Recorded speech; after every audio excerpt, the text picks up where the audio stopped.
हरे हरे राम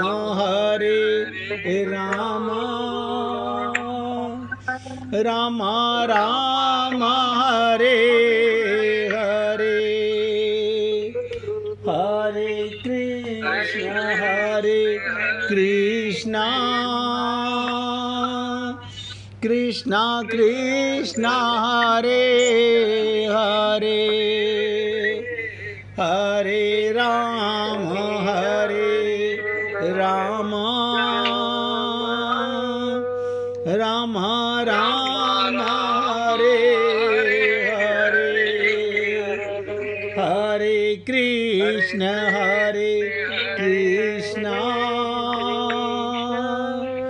कृष्ण कृष्ण हरे हरे हरे राम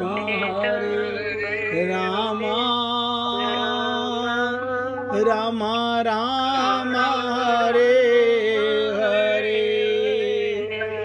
सभी पुण्यात्मा पूरी एकाग्रता के साथ सुनिएगा।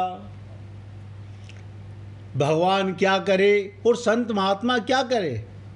भगवान ने कृपा कर दी, मनुष्य शरीर दे दिया, गुरु ने बता दिया इस देह में हरि मिलत हैं। अब हरि को पाने की, जीवन मृत्यु से बार बार आने जाने से बचने की इच्छा तो हमारी है ना। हम पार्क में एक बार जाएं या हम आते जाते रहें, ये हमारा है।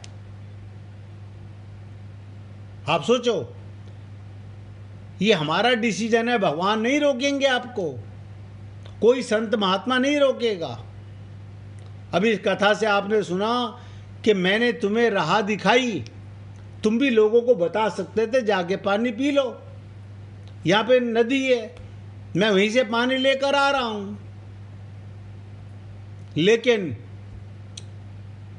हम तो अपने परिवार का कल्याण करके मानेंगे। अरे बाबा, अपना कल्याण तो कर लो, अपना कल्याण तो कर लो। परिवार में सब में परमात्मा है। जब उनके कल्याण का मार्ग उनका जीवन में आएगा तो जरूर आएगा। आप देखिएगा, राजकुमार जी बहुत प्रयत्न करते हैं सत्संग में लोगों को लाने के लिए, जोड़ते भी हैं, एक दो करके आते भी हैं लोग, दो चार बढ़ते भी हैं। फिर वो कहते हैं हमारी दुकानदारी में तो कोई फर्क पड़ नहीं रहा, कोई गले में पैसे तो ज़्यादा आ नहीं रहे, कोई नोट तो बढ़ नहीं रहे। फिर हम पहले वो कमाएं या ये कमाएं, क्या करे इंसान।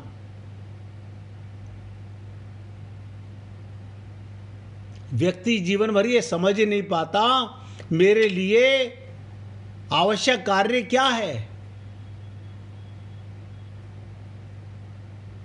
कौन सा काम सबसे ज़्यादा जरूरी है, जिसके लिए बाकी सब छोड़ा जा सकता है।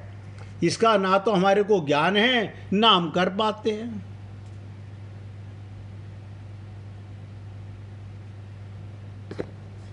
हम तो ऐसे ही संसार में आते हैं और चले जाते हैं।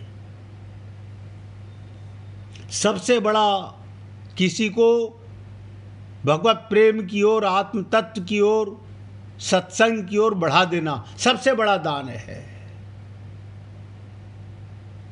तो भगवान कहना चाहते हैं यहाँ पर, किसी काल में किसी कारण कभी भी किंचन मात्र भी जिसमें परिवर्तन नहीं हुआ, जिसकी क्षति नहीं हुई, जिसका अभाव नहीं होता, उसका नाम अनाशी अर्थात अविनाशी।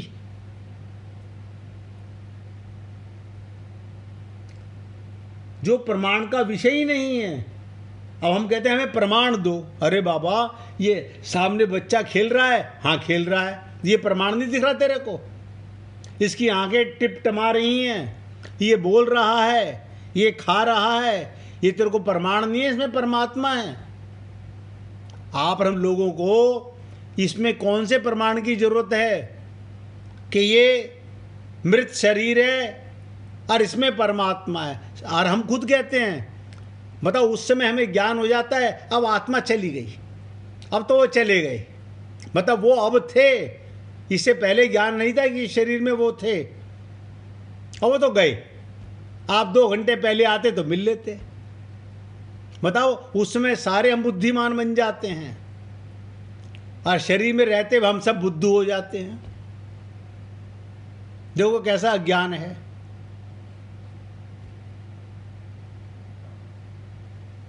तो प्रमाण का विषय नहीं, अर्थात जो अंतःकरण और इंद्रियों का विषय ही नहीं है, ना तो उसे हृदय से समझ सकते हो आत्मा को, ना इंद्रियों से समझ सकते हो।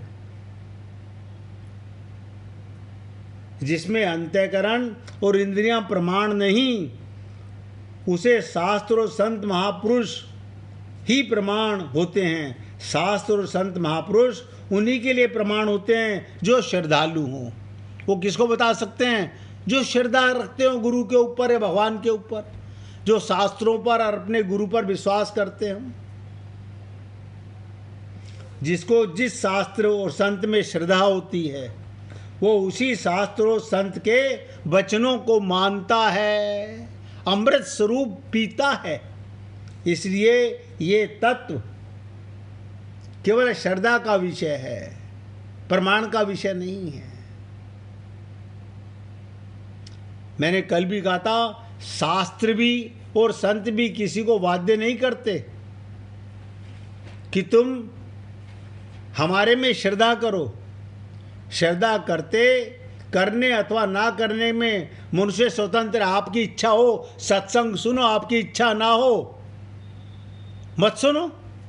ये तो आपने डिसाइड करना है कि मेरे लिए ममता मोह आसक्ति ज़्यादा है या भगवत प्राप्ति ज़्यादा है। देह तो मरेगा, ये सबको पता है, प्रमाण है, क्योंकि हम देखते आ रहे हैं बचपन से अब तक।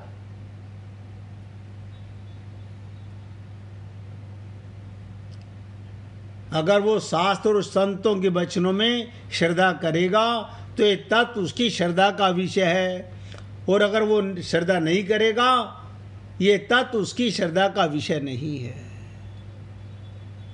तत्व कैसे समझ आएगा? बिना श्रद्धा के नहीं आ सकता, बिना विश्वास के नहीं आ सकता।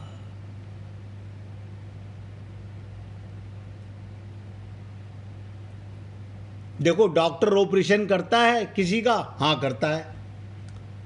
मानते हो ना करता है? हाँ करता है। तो क्या करता है? शरीर को बेहोश कर देता है, एनेस्थीसिया दे करके उसे बेहोश कर देता है। क्या मुर्दे का ऑपरेशन करता है वो? उसे भी पता है ये जीवित है, इसलिए इसका ऑपरेशन हो रहा है, इसका इलाज हो रहा है। मुर्दे का कोई इलाज नहीं करता। आप कहो डॉक्टर साहब आप 5 करोड़ 50 करोड़ 500 करोड़ ले लो, इसको ठीक कर दो, वो माथा पीट लेगा अपना कि मैं इसमें आत्मा को कहाँ से लाऊं। वहाँ जाके पैसा आपका काम नहीं आता, और यहाँ इस समय विश्वास नहीं होता।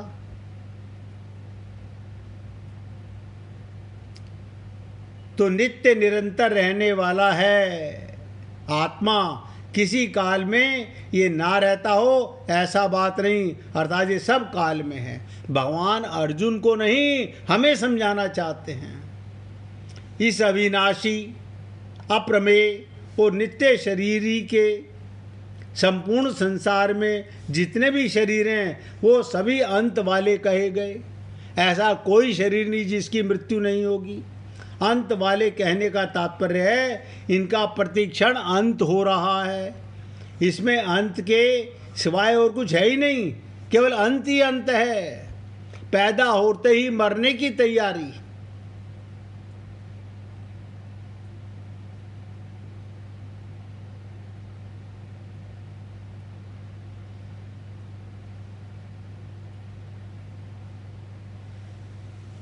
अब इस बात को बहुत विशेषता से समझने का प्रयत्न कीजिएगा।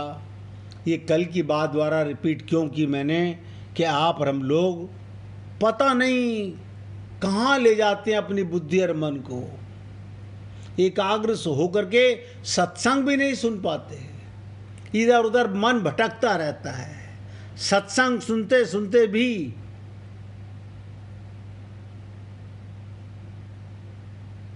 मैं तो आप लोगों से हाथ जोड़कर प्रार्थना कर सकता हूँ, आप सच्चे हृदय से भगवत प्राप्ति में लग जाओ, सब ठीक हो जाएगा, कोई बाधा नहीं रहेगी। डरो मत, चाहे भाई हो, चाहे बहन हो, चाहे मनुष्य शरीर मिला हो, परमात्मा प्राप्ति के लिए ही मिला है। आपका उद्देश्य ठीक हो तो अभी जो कमियां हैं वो भी पूरी हो जाएंगी, अभी जो नाराज हैं वो भी राजी हो जाएंगे। लेकिन आप और हम लोग पता नहीं किस कारण से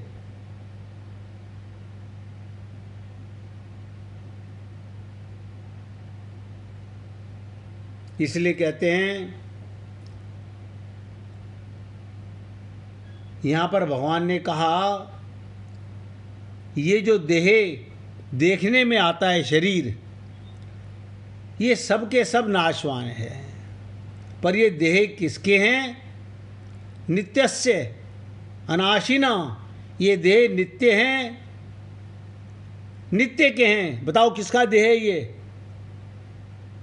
ये देह में अगर देही ना हो तो मुर्दा है। शरीर कब तक कहते हो? जब तक उसमें आत्मा है। नित्य तत्व ने जिसका कभी नाश नहीं, जिसको अपना मान रखा है, अपना मानने वाले अर्थ है अपने को शरीर में रख दिया और शरीर को अपने में रख लिया। अपने को शरीर में रखने से अहमता, मैंपन पैदा हो गया, हमारी अज्ञानता। ध्यान से सुनो, ये देह नित्य है, अविनाशी के हैं। तात्पर्य कि नित्य तत्व ने, आत्मा ने, परमात्मा ने, जिसका कभी नाश नहीं होता, इसको अपना मान रखा है।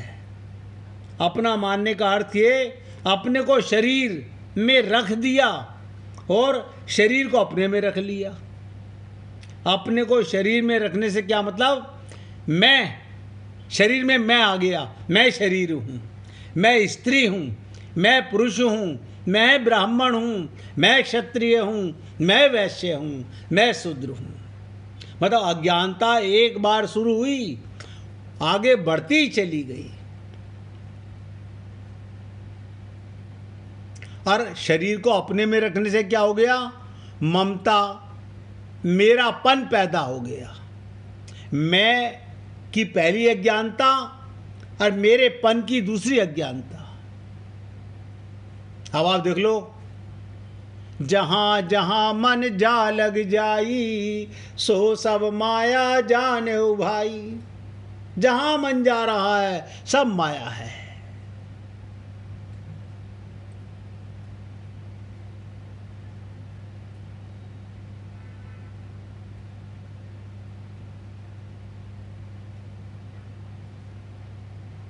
सब माया है। ये स्वयं जिन जिन चीज़ों में अपने को रखता चला जाता है, उन चीज़ों में मैं पना होता जाए। अलमारी मेरी, कपड़े मेरे, गहने मेरे, जूते मेरे, चप्पल मेरी, टाई मेरी, पैंट मेरी, साड़ी मेरी, शॉल मेरी, स्वेटर मेरा। बताओ, ऐसे ही शरीर को मेरा कहने लग गए हम। उससे इतना करीब आ गया कि मैं कहने लग गए। अपने को किसी राज्य में रख दिया, मैं यानी किसी राजा तुम बन गए, कहीं तुम्हारे को इतना सम्मान मिल गया।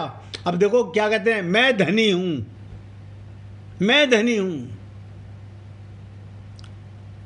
कारण क्या था? मैं धनी कैसे हूं? धन मेरा है ना, इसलिए मैं धनी हूं। मैं राजा हूं। अब राज्य समाप्त हो जाए, तुम किसके राजा हो?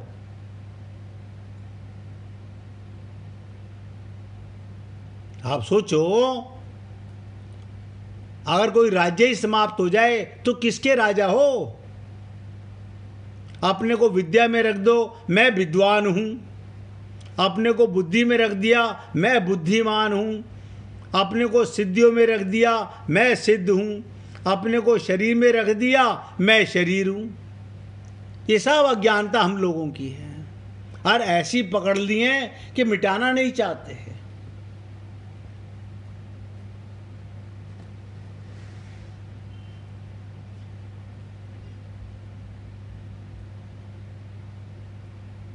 यानी आत्मा जिन जिन में अपने में रखता चला जाता है उनमें मेरापन होता है। जैसे कुटुंब में, परिवार में अपने को रख दिया, कुटुंब मेरा है। धन को अपने में रख दिया, धन मेरा है। बुद्धि में रख दिया, बुद्धि मेरी है। शरीर को रख दिया, शरीर मेरा है, आदि आदि। इसे सब में लगा लीजिएगा।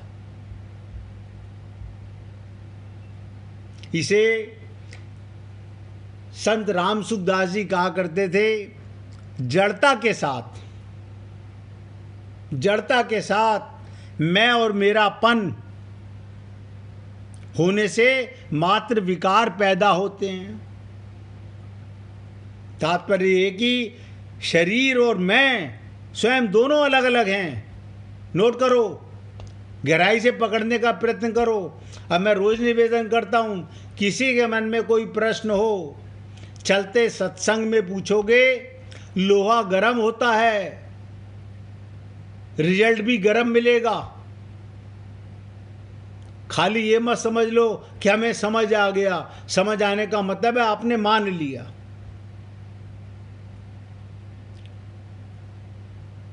शरीर और मैं, आत्मा स्वयं दोनों अलग अलग हैं। इस विवेक को महत्व ना देने से ही मात्र विकार पैदा होते हैं। सारे विकार यहीं से, सारे विकार, सारे दोष, सारे अज्ञानता, सारा भ्रम, सारी ममता, सारा मोह, सारी आसक्ति यहीं से पैदा हुई। यहां विवेक काम नहीं करता। यहीं से विकार पैदा होते हैं। परंतु जो इस विवेक को आदर कर देते हैं, हम विवेक को महत्व नहीं देते। हाँ ठीक है, आपने कह दिया ये हमारे नहीं, हम कैसे कहते हैं हमारे नहीं है? अब बताओ। अरे हम कहते हैं परमात्मा, नहीं नहीं ऐसे थोड़ी होता है। पाले हम परमात्मा के हो गए, पैदा हम करें भगवान, ये बच्चे परमात्मा के हो गए। शादी करके लाए हम, ये परमात्मा की हो गई। इसका गुजारा करें हम, ये परमात्मा की हो गई। तो वो कैसा अहंकार है, कैसी बुद्धि में हमारे पत्थर पड़े हुए हैं। हमारे अंतःकरण में अज्ञानता ही अज्ञानता भरी हुई है। हम इस विवेक को इम्पोर्टेंस नहीं देते, इसी से विकार पैदा होते हैं। और इस विवेक को आदर देते हैं, महत्व देते हैं, वो आत्मज्ञानी कहलाते हैं। और ऐसे आत्मज्ञानी को कभी शोक नहीं करते देखा गया, क्योंकि सत सती है और असत असत्य है, इसका ठीक अनुभव हो जाता है। बस भाई इतनी सी बात, राम मरे तो मैं मरूं, बात खत्म हो गई। जब परमात्मा नहीं मर सकते तो मैं कैसे मरूंगा? कोई मरता ही नहीं। आपने देखा होगा